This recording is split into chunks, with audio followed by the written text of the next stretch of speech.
O'sha vaqtda bitta voqea bo'luvdi-da menda. Juda ko'p narsamni yo'qotganman. Juda ham ko'p. Mencha вот gapirsam gap ko'p, вот hammasini gapirib beraman. Ataylab hype ko'tardi, ataylab meni gapirdi, ataylab o'sha hype'ni ko'tarib, butun o'sha gapirolmay yurgan negativchilarni shundoq ko'tardi, menga qarshi qilib qo'ydi. Har minutda menga negativ kelardi. Har minutda. Просто tasavvur qila olmaysiz. Hozir keyingi storyamga men bitta post qo'yaman, 30 mingta hate, gap bitta, gap bir xil negativ, bir xil.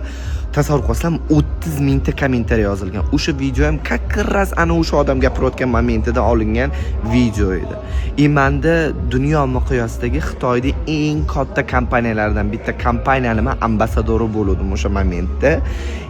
O'sha ambasadorlikni уже biz e'lon qilishimiz kerak edi. Va meni yuzim Singapur ambasadorlikni уже biz e'lon qilishimiz kerak edi.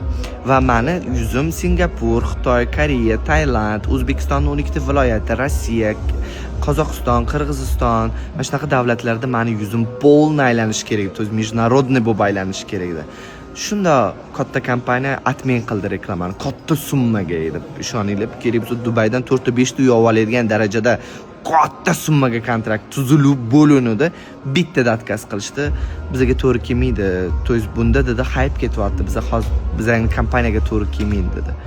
1 minut ichida men ham pulsiz qoldim, ham obro'siz qoldim. Uydagilarim mendan uyalishdi, o'rtoqlarim mendan uyalib gaplashmay qo'yishdi.